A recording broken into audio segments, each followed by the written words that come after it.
Deus tem um grande projeto, é um projeto grandioso mesmo, que é o projeto de redenção. E tudo que nós lemos na Escritura e até que vivemos tem alguma relação com o projeto redentor.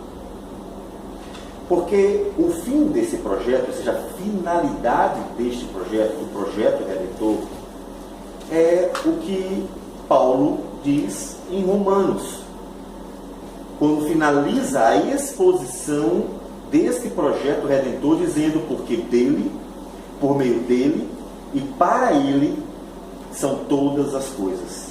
A ele, pois, a glória eternamente. O projeto redentor, ele glorifica Cristo, ele aponta para Cristo, como também vamos encontrar em Apocalipse, no capítulo 5, quando o Cordeiro de Deus aparece e é adorado por todos, e é o Cordeiro que, tendo sido morto, estava ali em pé, porque morreu e ressuscitou. De forma que podemos dizer que todas as coisas estão relacionadas ao projeto redentor, porque ele é o meio pelo qual Deus é glorificado, Cristo é exaltado, e então o povo de Deus é salvo. Portanto, já parou para pensar na sua vida como um instrumento, parte do projeto redentor, que é bem mais amplo do que a nossa vida, é claro? E mesmo que a gente possa pensar no projeto redentor como consumado em Cristo, ele ainda está em andamento, porque aquilo que Jesus consumou, as promessas, o nos comprar na cruz do Calvário por meio do seu sangue, é aplicado àqueles que vão sendo salvos até que ele volte. Portanto, o projeto redentor, mesmo que tenha o seu ápice em Cristo, na cruz, ele ainda está em percurso até a volta de Jesus. E você é um instrumento para ele. E nós somos um instrumento. Observe, por exemplo, que lá em Atos 10, quando Cornélio ele tem uma visão de um anjo. O anjo aparece para Cornélio, fala com Cornélio. Cornélio não era um cristão, mas era um homem piedoso, temia o Deus de Israel, e dialoga com Cornélio acerca de suas orações, de sua vida piedosa, mas não prega o evangelho para ele, não fala de Cristo para ele. Antes manda chamar um homem que faria isso, Pedro, que vai até a casa de Cornélio para anunciar Cristo Jesus. A obra de salvação em andamento, a obra de salvação acontecendo, a obra de salvação ela está em curso, e nós somos instrumentos, e de tal forma somos instrumentos que Deus não usa nem anjos. Por que o anjo não pregou? Por que o anjo não falou de Jesus para Cornélio? Por que o anjo não falou da salvação?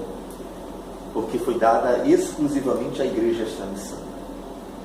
E nós vamos fazer a exposição de um bloco bem grande de texto, só que nós não vamos ler todos esses textos, não é possível lermos todos os textos, de Gênesis 37 até 50, não dá. Vamos fazer a leitura de alguns textos, mas que nos conta tanto a instrumentalidade de homens escolhidos por Deus para que o projeto redentor de Deus pudesse ser bem sucedido, quanto o propósito que era a vinda de Cristo, de forma que tudo concorria para Cristo. Nós vamos começar lendo Gênesis 37. Gênesis capítulo 37.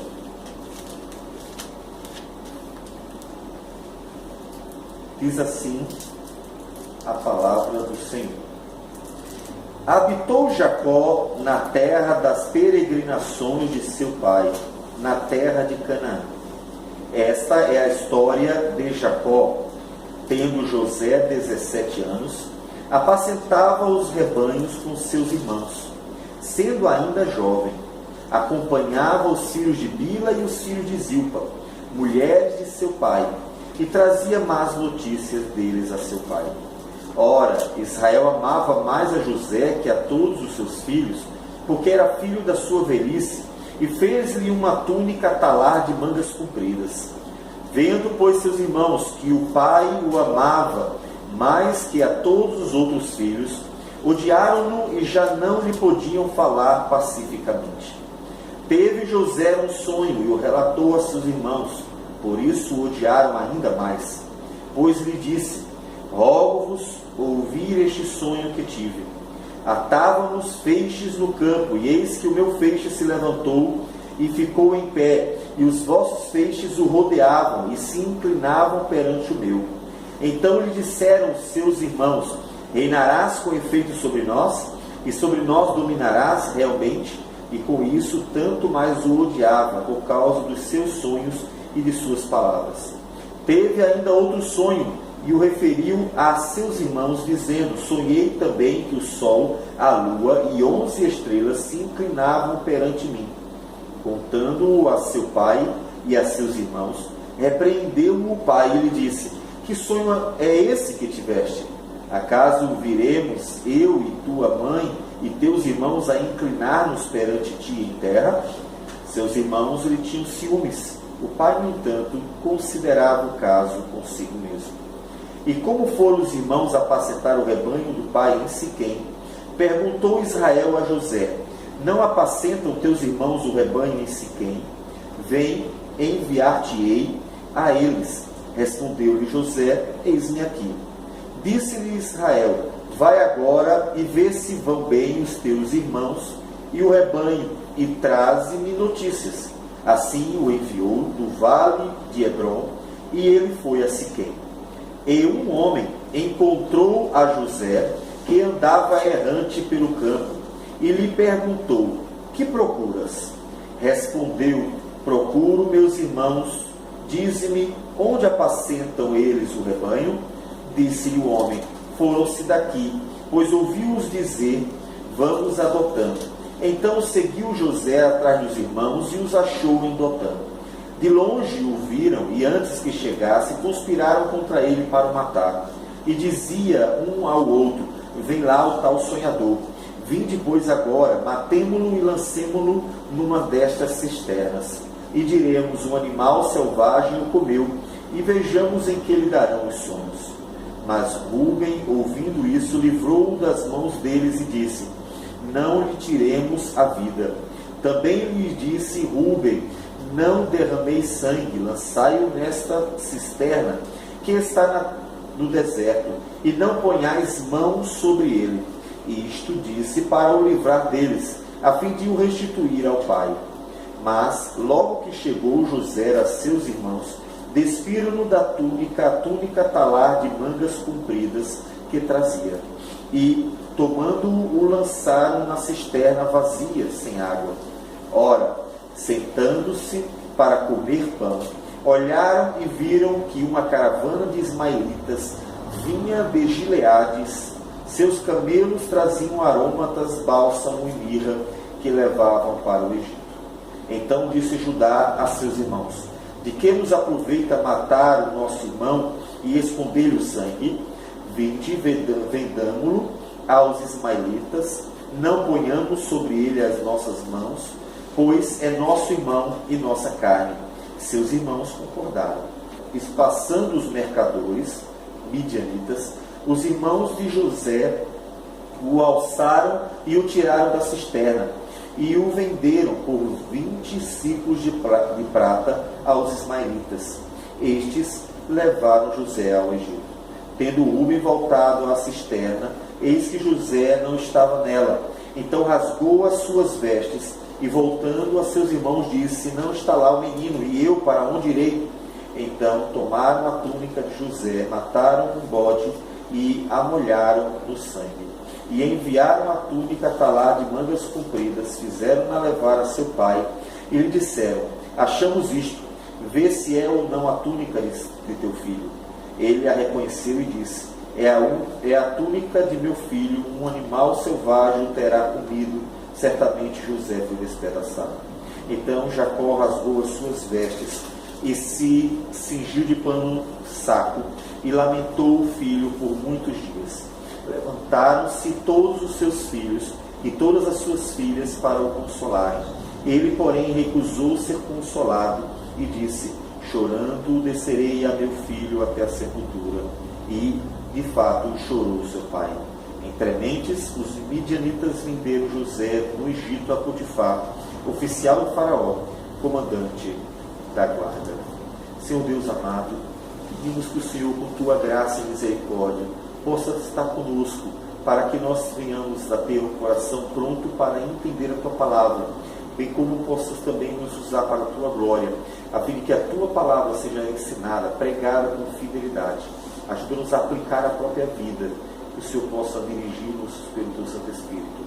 Nós pedimos tudo isso em nome do Senhor Jesus. Amém. Sim. Entramos no final de Gênesis, porque essa história ela é completa, ela é inteira. Do 37 a 50 tem que ser lido ou refletido de uma só vez, de um só momento, não dá para dividir, porque é preciso entender o propósito da história como um todo. Eu creio que vocês perceberam uma série de problemas morais. Vocês viram que Jacó amava mais a José, vocês viram que os irmãos eram ciumentos, vocês viram que essa inveja deles terminou levando a uma atitude muito errada. Uma série de problemas morais podem ser vistos nesse texto. Nós poderíamos traçar aqui uma série de problemas familiares, pessoais dessas pessoas. Mas esse não é o propósito do texto. O propósito do texto não é mostrar os problemas destes personagens. O que nós podemos dizer é que os problemas que eles tinham, os pecados deles, não foram suficientes para impedir que a obra redentora de Deus fosse realizada. Nós vemos que, apesar de todas as falhas, não só de Jacó, José e seus irmãos, mas de todos os personagens da Bíblia, antes e depois, apesar de serem pecadores, Deus é fiel e poderoso para cumprir o projeto de redenção, e Ele continua. E Deus vai realizar esta obra, e ela está acontecendo. E este é o projeto de Deus. Tamanha é a importância da salvação. Aplicando um pouco para a nossa vida, observe que a salvação da sua vida é mais importante do que tudo que você possa ter nesta vida. A salvação da sua vida é mais importante do que qualquer detalhe dela. Mais importante do que o trabalho, mais importante do que seus planos, mais importante do que seus desejos. E mesmo que o mundo tente, não pode impedir que Deus cumpra o seu propósito. O que acontece na história, que é chamada de a história de Jacó, é que José, o penúltimo filho, o Benjamim é o último filho, é escolhido por Deus para cumprir uma missão que até então ninguém sabia. Deus dá sonhos para José. Ele conta 2 sonhos, nos quais José é destacado e a família se curva diante dele. O pai, mais amadurecido do que os filhos, fica refletindo sobre o significado disso. Mas os irmãos de José têm inveja dele por causa disso. Todavia, eles sabiam que os sonhos vinham de Deus, sonhos que revelavam coisas, não qualquer sonho, poderíamos dizer. Mas, quando Deus queria revelar a sua vontade, Ele o fazia. E, no entanto, eles não ponderam isso. Eles não ponderam que Deus, com sua providência, está conduzindo a família que foi escolhida por Deus desde Abraão. para ser a família da aliança que nas suas descendências seria um instrumento para que Cristo chegasse até nós, para chegar a Cristo. A providência de Deus pode ser vista até num versículo tão singelo, que é o versículo 15. Quando José está andando errante, não sabe onde os irmãos estão, e um homem que não tem nome, ninguém sabe quem é, simplesmente o encontra. Não é José que encontra o homem, é o homem que encontra José, porque José está perdido. E o homem dirige José para o lugar. Coisa interessante. José, perdido, poderia simplesmente voltar por ter desistido ou se perder de vez. Mas um homem o encontra. A providência de Deus se mostra também neste homem que ninguém sabe quem é. E simplesmente é um instrumento para direcionar a vida de José para o lugar. Não era um bom lugar. Porque a direção da vida de José daria encontro a os irmãos invejosos, que ao verem José de longe já começam a maquinar um mal contra ele. Eles desprezaram uma coisa, que se aqueles sonhos viessem de Deus, eles não podiam ir contra Deus. Eles desprezaram o fator divino e, se esquecendo, deixaram o pecado tomar conta deles. E o pecado, quando toma conta do ser humano, ele termina levando à morte. Na verdade, era o que eles queriam. José foi dirigido por um homem que ninguém sabe quem é, até seu encontro com um longo percurso difícil, muito difícil. Na verdade, foram 22 anos de José vendido aos midianitas até José tendo encontrado seus irmãos outra vez. 22 anos.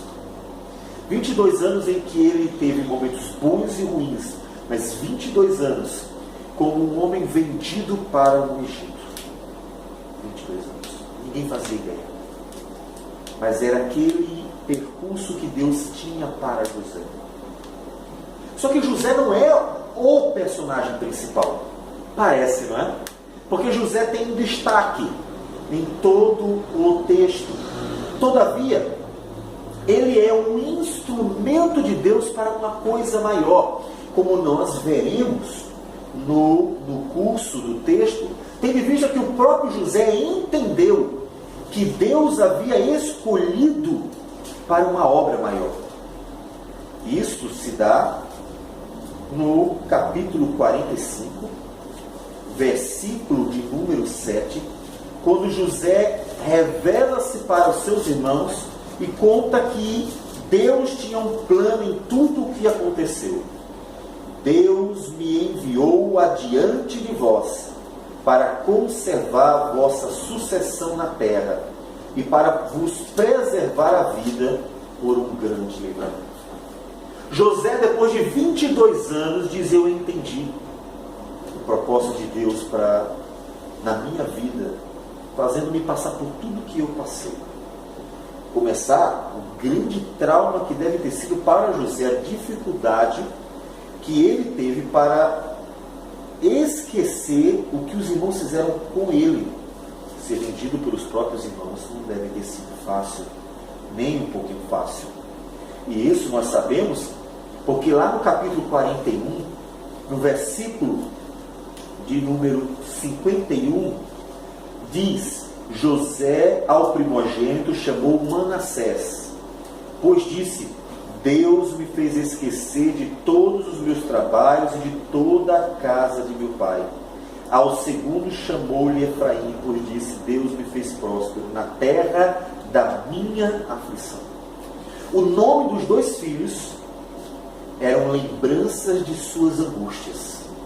O nome dos dois filhos tinha a ver com a providência de Deus que o ajudara, conduzira no lugar onde era para ele angústia, porque lembrava a traição dos seus irmãos que o venderam. Foi difícil para José. Mas nenhum deles, nem José, nem eles, os irmãos, sabiam que Deus tinha um propósito. Deus tinha um propósito para eles. E então nós precisamos apontar para um personagem interessante. Vocês sabem quem é o Rúben, não sabem? O Rúben é o irmão mais velho, é o primogênito. Sendo o primogênito, é aquele que naturalmente receberia a herança, a sucessão, as bênçãos, daria sequência. E o Rúben aparece algumas vezes no texto, inclusive de forma positiva. Porque o Rúben, desde o início, ele não concorda com o que os irmãos queriam. Não é verdade? Ele livra o rapaz da mão deles, pelo menos temporariamente, e depois vai aparecer intercedendo mais uma vez lá na frente, quando os irmãos foram buscar alimento no Egito e precisaram voltar, e Rúben será um irmão mais velho que vai tomar a frente, pedir ao pai uma atitude, como nós veremos aqui. Só que tem um outro personagem que ele não é o irmão mais velho. Judá é o quarto. Ele é o quarto. Ele não é o irmão mais velho. Mas que aparece com um destaque singular nesse bloco de texto. A primeira coisa que a gente vê em Judá é que Judá é um instrumento para que o projeto de Deus aconteça. Que coisa! E o projeto de Deus envolvia vender José para o Egito. Versículo 26 diz: então disse Judá a seus irmãos: de que nos aproveita matar o nosso irmão e esconder-lhe o sangue? Vinde, vendamo-lo aos ismaelitas, não ponhamos sobre ele a nossa mão, pois é nosso irmão e nossa carne. Seus irmãos concordaram. Judá foi exatamente o cara que maquinou a venda de José para os midianitas e convenceu os irmãos disso.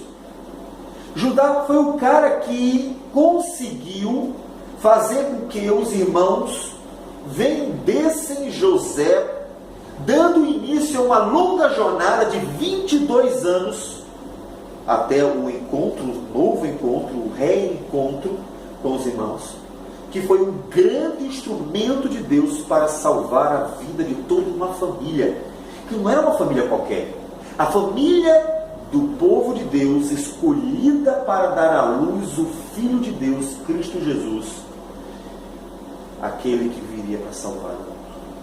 E veio Judá. Lembrem que Jesus é o leão da tribo de Judá. Jesus é exatamente desta tribo. E então Judá aparece com outros destaques. No capítulo 38 de Gênesis, o autor para a sequência que narra o que estava acontecendo com José, para contar o que aconteceu especificamente com Judá. Eles têm vários irmãos, são 12 ao todo.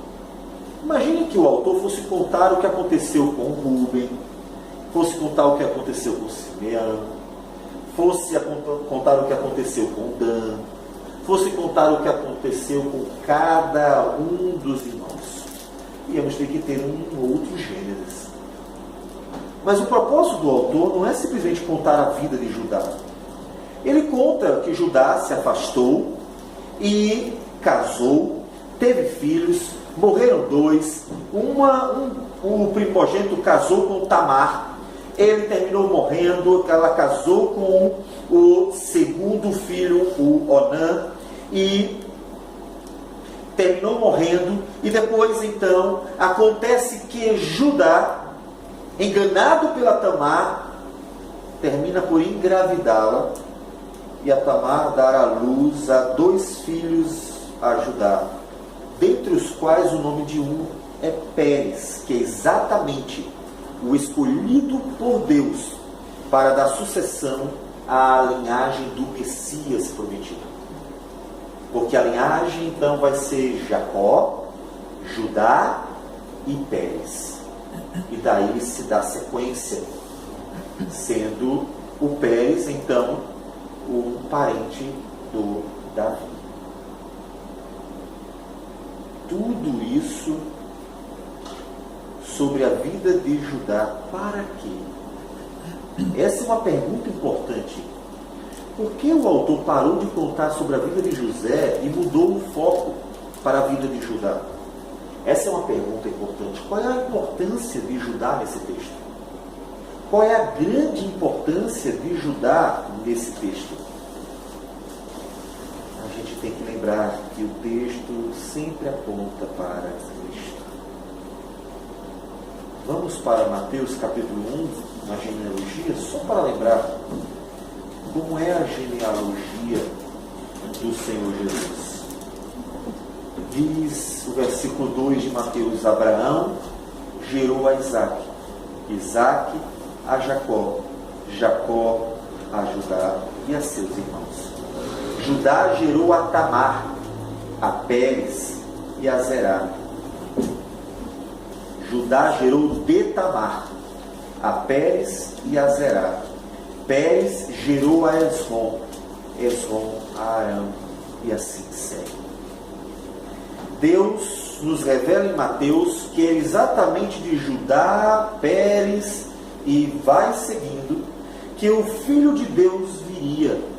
Só que uma grande ameaça estava por vir. Uma grande ameaça estava por vir e que aniquilaria completamente essa família. Lembrem que Faraó tem um sonho, que José vai revelar este sonho. 7 anos de fartura, seguidos por 7 anos de fome. E esses 7 anos de fome na terra de Canaã, na terra do Egito, em toda aquela região, com certeza mataria aquela família inteira. Porque não sabendo disto, não teria conhecimento de como proceder. Um grande problema estava por vir. E Deus se antecipa, vai à frente e manda alguém para ser um instrumento para conservar com vida aqueles que foram escolhidos por Deus para dar a luz ao Salvador da nossa vida.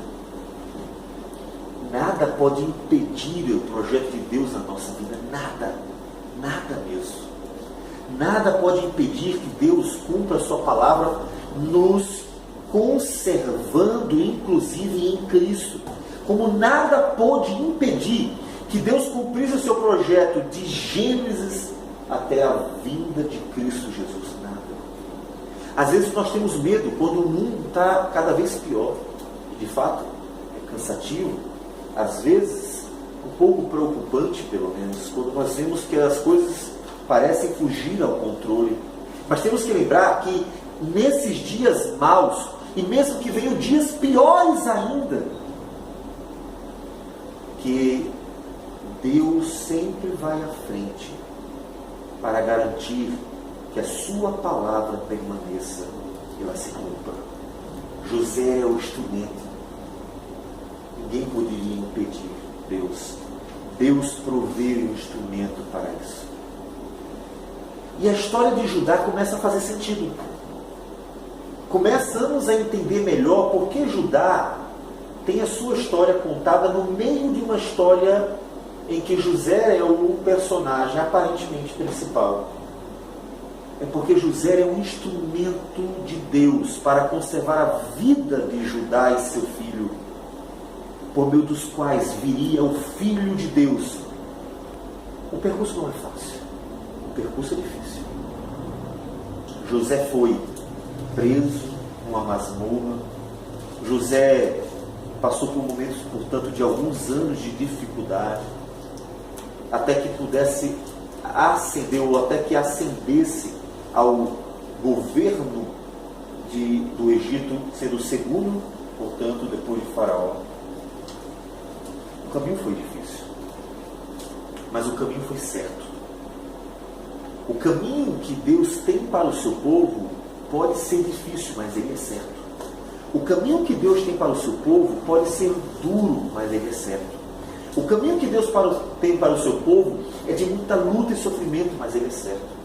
Lembre-se que Paulo conta um pouco do seu sofrimento em Coríntios, em Filipenses, mostrando para a igreja o tamanho das lutas que ele estava passando para poder pregar o Evangelho. Preso, açoitado, perseguido, maltratado. Ele passou por muitas dificuldades, mas o caminho era certo. Quantas igrejas foram plantadas em todo o mundo da época, por meio daquele apóstolo do Senhor, que sofreu muitas angústias, muitas tribulações. O caminho de Deus para a sua igreja, ele é sofrido, mas ele é certo. Ele é certo porque é um caminho que vai de encontro às promessas do Senhor. É o caminho que cumpre a vontade de Deus, que é boa, perfeita e agradável, e que tem a ver com as promessas que Ele fez para nós. Isso deve nos chamar a atenção, a necessidade de termos paciência. Paciência na vida, porque por mais sofrida que ela seja, é o caminho que conduz a aquilo que Deus quer para o seu povo. Um caminho difícil que conduz para aquilo que Deus planejou e que tem a ver com a salvação. Lembre-se dos mártires. E Deus revelou em Apocalipse que era da vontade dele que pessoas morressem por Cristo, glorificando o nome de Cristo por meio da morte. Parece difícil, parece duro, até que nós tenhamos um encontro com Cristo e vejamos o tamanho da recompensa que aquelas pessoas receberam por ter glorificado a Deus com a própria vida. E lembrando que a nossa vida, ela é ínfima, ela é pequeniníssima dentro desse projeto redentor, já que o projeto redentor aponta para uma vida eterna, aponta para uma esperança eterna, e a nossa vida se limita hoje a muitos 100 anos. Ou como disse Deus em Gênesis capítulo 6, limitarei a vida do homem a 120 anos. Essa é a vida do homem. O que é isso comparado à eternidade? Tenha paciência. Tenha mais interesse em saber como você contribui para que o projeto redentor de Deus se cumpra. Isso envolve sofrimento, luta, dor. Isso envolve termos que viajar toda semana ou de 15 em 15 dias para pregar a palavra do Senhor. Isso envolve enfrentar dificuldades. Isso envolve enfrentar adversários. Isso envolve o dia a dia da vida, que é marcado por lutas e que tantas vezes podem ser um instrumento para nos desanimar, e nós atentos ao fato de que a nossa vida está dentro de um projeto muito mais importante ou maior, e um projeto muito maior do que a particularidade dos meus sonhos. E então manter a vida firme, olhando para o Senhor, porque Deus usa a gente para alcançar vidas, usa a gente para ver vidas sendo salvas para a eternidade, por meio da fiel pregação e evangelização da palavra do Senhor. Aquilo que nós conquistamos neste mundo é temporário, seja trabalho, estudos, uma compra qualquer, uma casa, um carro, qualquer coisa que nós fizermos nessa vida, para nós é temporário. Mas quando nós usamos a vida para a glória de Deus, dentro desse projeto redentor, a fim de que o Evangelho seja levado a outras pessoas, as pessoas tenham acesso ao Evangelho, aquilo que nós fazemos para Deus, para a glória de Deus, a fim de que o Evangelho chegue às pessoas, tem resultados eternos. Para sempre uma pessoa salva, para sempre uma pessoa desfrutará da felicidade e poderá até dizer, glorificando a Deus: obrigado, meu irmão, porque você não desistiu de pregar a palavra para mim, de forma que hoje eu estou aqui porque Deus usou você, e para sempre desfrutará da vida eterna, porque Deus usou a igreja para pregar o Evangelho, de forma que nós também diremos: valeu a pena cada sofrimento, cada sacrifício feito para que a vida fosse salva, que vidas fossem salvas. Foi algo semelhante ao que nós lemos em Gênesis 45, que José disse sobre si mesmo: não se preocupem, eu não estou mais chateado com vocês, não estou mais angustiado com vocês, eu entendi. Deus me mandou para cá, usando o pecado de vocês, para que por meio da minha vida vocês fossem salvos, vocês tivessem vida, vocês pudessem ser conservados. O interessante é que nessa jornada, como eu já mencionei, o Judá aparece em vários momentos importantes, com atitudes importantes. Primeiro momento, nós falamos, Judá é o personagem usado para cumprimento da palavra de Deus, porque é Judá que dará aos irmãos a ideia de vender o José. O José então é vendido porque Judá planejou, teve ideia. Mas também Judá é aquele que tem os filhos contados, o nascimento é o único. Nenhum deles conta os filhos como nasceu aqui no texto, como foi o procedimento, não conta nada. Simplesmente lá na frente nós vamos saber que os outros tiveram filhos. Mas o único que tem um detalhamento de como foi o nascimento, o que aconteceu, problemas inclusive, até chegar a Pérez, é Judá. Judá é o único que tem de forma mais detalhada a narrativa da sua sucessão, sua semente santa, seus filhos, que são santos porque Deus os escolheu, não porque eram bons, mas Deus escolheu a Pérez, a descendência de Judá. E Judá também é instrumento mais à frente. Passando-se todo aquele momento mais difícil na vida de José, que vai para a prisão, e depois o momento em que José sobe ao governo do Egito, tendo revelado o sonho de Faraó e aconselhado a todos, já tendo então 7 anos de fartura acontecido em toda a terra, chegam os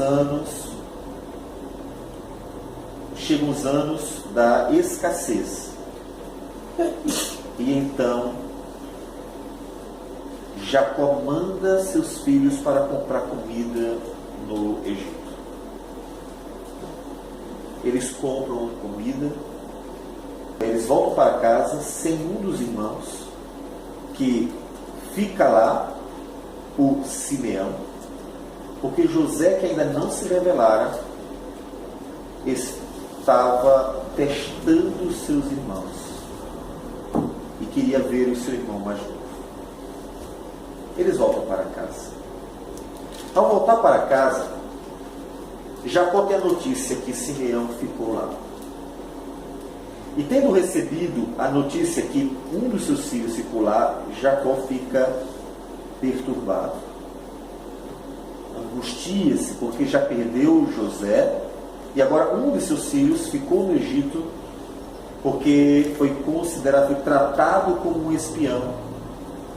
E então Jacó se angustia pela aparente perda deste filho. O Rúben aparece no capítulo 42, versículo 37, mais uma vez. Observe que o Rúben apareceu no capítulo 37, tentando intervir como intercessor para salvar a vida de José, mas não é bem sucedido. Agora Rúben, no capítulo 42, aparece outra vez, tentando interceder mais uma vez. Ele diz, versículo 37, mas Rúben disse a seu pai: mata os meus 2 filhos, se tu não tornar a trazer, entrega-mo e eu tu restituirei. Ele, porém, disse: meu filho não descerá convosco, seu irmão é morto. E ele ficou só. O Rúben está tentando convencer o pai a mandar o Benjamim para que eles voltassem ao Egito para comprar mais cereal, tendo em vista que José, sem que ele soubesse que era José, havia dito que eles só voltariam se fosse com o irmão mais novo. O Rubem tenta fazer isso. Tenta convencer o pai. Pai, manda, eu vou cuidar. O Rubem tenta ser um intercessor. Ele tenta ser um mediador. Mas pela segunda vez, o Rubem, que é o primogênito, ele é frustrado. O pai não dá ouvido a eles. Não dá ouvido a ele. Mas a fome continua gravíssima. E tendo então, diz o capítulo 43, versículo 2, tendo eles acabado de consumir o cereal que trouxeram do Egito, disse-lhe seu pai: voltai e comprai-nos um pouco de mantimento. Observe que quem é que vai interceder agora? Judá. O Rubem não é bem sucedido por duas vezes. E o Judá foi bem sucedido tanto na maldade como agora na intercessão para o bem da família. Judá lhe respondeu: fortemente nos protestou o homem, dizendo: não me vereis o rosto, se o vosso irmão não vier conosco. Versículo 8. Judá diz: com isto disse Judá a Israel seu pai: envia o jovem comigo, não mais com o Rubem, comigo, e nos levantaremos e iremos, para que vivamos e não morramos, nem nós, nem tu, nem os nossos filhos. Eu serei responsável por ele, da minha mão o requererás. Se eu tu não trouxer e não tu puser à presença, serei culpado para contigo para sempre. Judá intercede pela família. Ele toma uma iniciativa agora, uma iniciativa correta. Ele é o intercessor, ele é o protetor. Ele é aquele que vai ir buscar comida, sustento para a conservação da vida de sua família. E dessa vez o pai aceita. O Rubem não é bem sucedido em nenhuma de suas atitudes. Melhor que tenha sido a ideia inicial, a intercessão seguinte, ele não é bem sucedido. Mas Judá consegue estar bem. Tudo que Judá faz dá certo. Tudo que Judá está fazendo é para conservar a vida de sua família, seus filhos, para a chegada de Cristo que viria, que nós podemos dizer que veio. Judá é o intercessor. Eles vão até que José revela-se para os seus irmãos, conta para os seus irmãos que era ele, e conta que ele entendeu o projeto de Deus. Ele entendeu. Deus me enviou adiante de vós para conservar a vossa sucessão na terra e para vos preservar a vida por um grande livramento. Deus me colocou aqui para que o projeto redentor dele continuasse.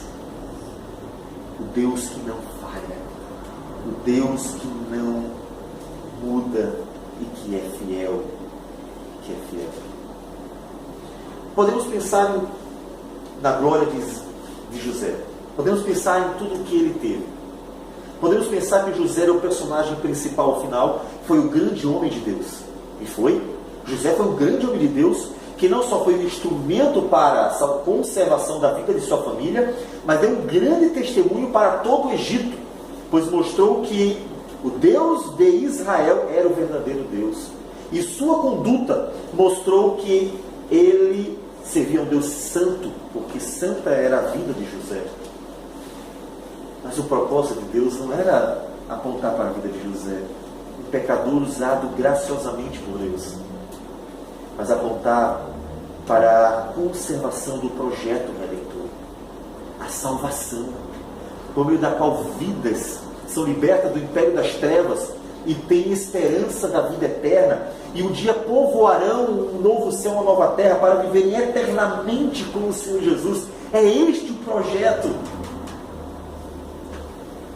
Por isso, Quando chega no capítulo 49, diz o texto que, versículo 1, chamou Jacó a seus filhos e disse: ajuntai-vos e eu vos farei saber o que vos há de acontecer nos dias vindouros. Aquilo que está escrito no capítulo 49 é uma ampla profecia. É palavra de Deus revelando o futuro de cada um dos filhos, obviamente no que diz respeito à descendência de cada um deles. E mesmo que José tenha recebido a revelação por meio de sonho de sua ascensão diante de sua família, seus familiares, ou seja, todos se curvaram diante de José. José de fato foi maior do que todos eles na sua época. Observem, lendo em casa todo o capítulo 49, que o único que recebe uma bênção da realeza, uma bênção que diz respeito a um trono, que diz respeito a uma ascensão sobre todos, não é José, é Judá. Versículo 8 do capítulo 49 diz: Judá, teus irmãos te louvarão, a tua mão estará sobre a cerviz de teus inimigos, os filhos de teu pai se inclinarão a ti. Não era José? A ascensão, o governo de José era temporário, mas ele tinha o propósito de conservar a vida daquele que traria um rei eterno. Todos se inclinariam diante de Judá, os irmãos e os inimigos, todos se inclinariam para louvar a descendência de Judá. Versículo 9: Judá é leãozinho, da presa subiste, filho meu, encurva-se e deita-se como leão, e como leoa, quem despertará? O poder, a força da descendência de Judá. O cetro não se arredará de Judá. O trono, o cetro real. José foi governador por um tempo, mas o reinado do filho de Judá seria eterno, duraria para sempre. O cetro não se arredará de Judá, nem o bastão de entre seus pés, até que venha Siló, Cristo. E a ele obedecerão os povos. Todo o trabalho, todo o sofrimento da vida de José, para conservar a vida de seu irmão, para que por meio da descendência dele, escolhido por Deus, Deus cumprisse o projeto redentor, anunciado a Adão e Eva, lá em Gênesis 3,15, quando disse que viria aquele que pisaria a cabeça da serpente. Tudo isso para que nada nem ninguém impedisse que Deus cumprisse seu projeto redentor, nem mesmo a fome. Lembram do que diz Paulo em Romanos, capítulo 8, versículo de número 38 e 39? É exatamente isso que nós tiramos como ensinamento daquilo que Deus fez em Gênesis 37 a 50. Porque eu estou bem certo de que nem a morte, nem a vida, nem os anjos, nem os principados, nem as coisas do presente, nem do porvir, nem os poderes, nem a altura, nem a profundidade, nem qualquer outra criatura poderá separar-nos do amor de Deus que está em Jesus, Cristo Jesus, nosso Senhor. Nada pôde impedir que Deus cumprisse sua palavra, nem a inveja dos irmãos, nem 7 anos de fome, nem a mulher de Potifar, que tentou a José e terminou sendo instrumento para que ele fosse até a masmorra. Ninguém pôde impedir que Deus cumprisse seu projeto. Nada. Muito pelo contrário. Até a maldade dos homens terminou sendo instrumento para Deus cumprir sua vontade, porque Ele transformou o mal em bem, para o louvor da sua glória. Meus irmãos, ainda temer alguma coisa? Ainda achar que o mundo pode impedir que Deus cumpra a sua vontade? Que um país em caos pode impedir que Deus glorifique seu nome e que Ele seja fiel ao seu projeto redentor? Nada, nem a morte, nem a vida, nada.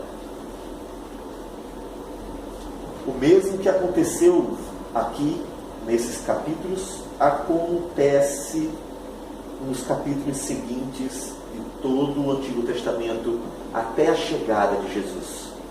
Porque muitos foram os inimigos e os obstáculos que tentaram impedir que Jesus viesse. Nós podemos ver isso em Apocalipse, capítulo 12, quando o autor nos conta a luta, a batalha para o nascimento do Senhor Jesus. O mais interessante é que as figuras usadas apontam para aquele texto que nós lemos. Viu-se grande sinal no céu, a saber, uma mulher vestida do sol, com a lua debaixo dos pés e uma coroa de 12 estrelas na cabeça, nos lembrando exatamente o sonho de José. Esta mulher era exatamente os descendentes, a nação de Israel. Essa nação conservada por Deus pela vida de José, para que por meio desta nação fosse dada à luz o Filho de Deus, o Rei dos Reis, o Senhor dos Senhores. Nessa nação que teve o propósito de trazer à luz Cristo, que tanto glorifica o Pai, quanto salva vidas como a nossa vida. E o texto nos conta que o dragão, o grande inimigo, tentou impedir que Jesus nascesse. Tentou matar, tentou impedir que a obra do Senhor fosse concretizada. O texto diz que ele se deteve em frente da mulher que estava para dar à luz, a fim de lhe devorar o filho quando nascesse. Satanás tentou impedir o nascimento de Cristo por anos, milênios. E o texto que nós lemos e expomos é um deles, que nos mostra princípios que pareciam querer impedir a obra do Senhor, mas não puderam, porque Deus é poderoso para cumprir suas promessas. Então confia no Senhor. Confia. Tem algo mais importante na sua vida do que Cristo? Tem alguma coisa? Então nós não só estamos seguros neste mundo, nas mãos do Senhor, que cuida de nós, nos sustenta, nos alimenta, nos aquece, mesmo que com pouco, mas com o necessário. Mas muito mais que isso, nós temos a certeza que Ele cumprirá a promessa que fez, como cumpriu a que havia feito antes. Nós veremos o Senhor Jesus, nós contemplaremos a glória de Cristo e finalmente descansaremos para sempre. Porque nada pode impedir. Nada pode impedir desta congregação crescer, se assim Deus o quiser.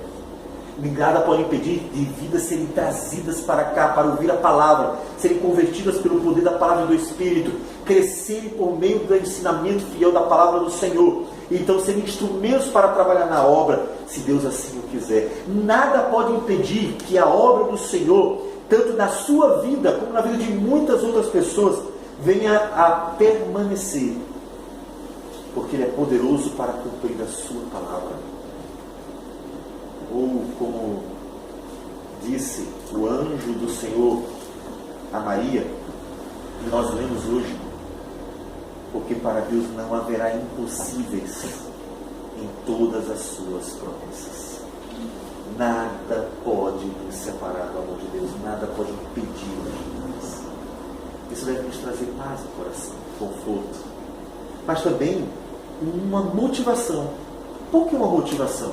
Porque eu sei que Deus cuida de mim, se eu sei que Deus está comigo, se eu sei que Deus é fiel, eu sei que Deus vai cumprir sua palavra, e não devo temer, não devo ter medo das adversidades, não devo me preocupar demasiadamente por causa dos obstáculos. Então eu devo ser motivado a fazer a obra, a continuar servindo, sendo fiel, me dedicando a Ele, porque Ele está realizando a obra fielmente. Não devo desistir. Tantos foram os obstáculos. Satanás tentou impedir de tantas formas e não conseguiu. Por que conseguiria hoje? Nada pode impedir que Deus faça a sua obra na sua vida, na vida de uma igreja inteira, na vida de todos os que Ele quer. Então, vamos em frente, glorificando a Deus, porque Ele é fiel. Lembrando-se que a jornada às vezes não é fácil. José sofreu, José padeceu, José passou por momentos muito difíceis, mas foi o caminho que Deus escolheu para cumprir o propósito divino, que era conservar a vida até a vinda do Senhor Jesus. Então, paciência, perseverança, porque Deus realiza a sua obra por meio da sua igreja, da nossa vida. Mesmo que o caminho seja difícil, é o caminho certo, porque é o caminho do Senhor.